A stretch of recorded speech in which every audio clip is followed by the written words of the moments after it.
reports with his name. As long as you remain indispensable, he'll keep them from sending you into the real war. The Pont Royal was standing in water up to its shoulders, only half a meter shy of the high water mark set in 1700 and something. Fishermen leaned over the parapet wall. The stones were already warm, and people were sitting around with half-closed eyes facing the sun. When they heard the hobnailed boots approaching, some turned away. I plunged into the hubbub of the Latin Quarter. The more people there were, the less conspicuously foreign I was. The waters of the Seine raged in the steel framework of the Pont Solferino. A stout Oriental woman at a produce stand picked up 3 miserable apples and felt them, one after another. Not far away, a private first class and his comrade stood gawking at her. A silver half-moon glistened on her forehead. "Great-looking women they've got here," said the private first class. The other nodded. "I'd be willing to sully the Aryan race with a bit of that."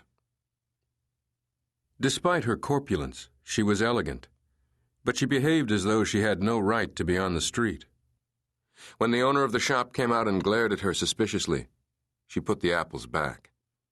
After a few uncertain steps, she noticed the soldiers, who were standing in her way with grins fixed on their faces. I stepped behind the field-gray uniforms and ducked into a narrow side street. I was walking uncomfortably fast, setting a blistering pace, in fact, when what I actually wanted to do was stroll. I counted the hotel signs as they glided past overhead. Go into one, I thought. Ask for a room on the top floor. Take off your boots, easy does it. Open the floor-to-ceiling window, and let time slip motionlessly by. I slowed my pace. The shop across the street was several rooms deep. Back in the farthest room, a light bulb was burning. I crossed the street. In front of the entrance, there was a stack of chairs with pink coverings. I bent down and touched the splitting silk. Someone in the rear of the shop raised his head. The light made his face stand out sharply against the shadowy background. When he looked at me, I straightened up quickly, as if I'd been caught doing something forbidden. I looked for wider streets, more people, more of a crush.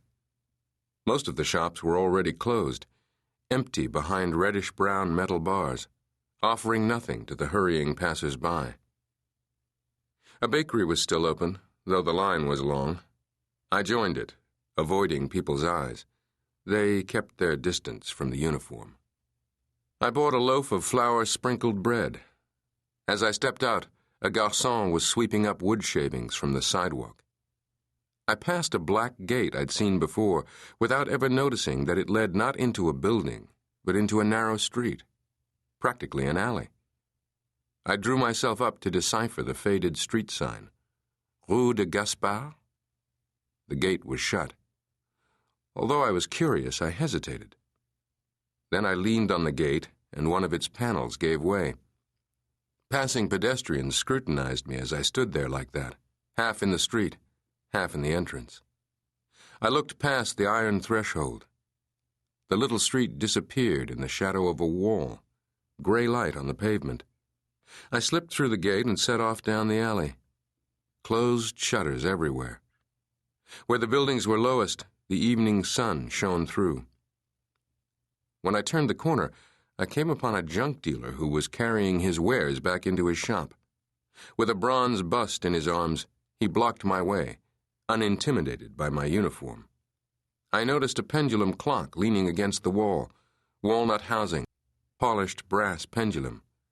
I said, "Il me semble que j'ai vu exactement la même à Munich."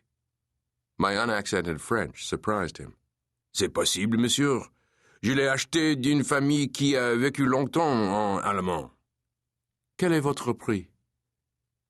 The dealer named a price for the clock, a sum no Frenchman would consider paying. I offered half as much.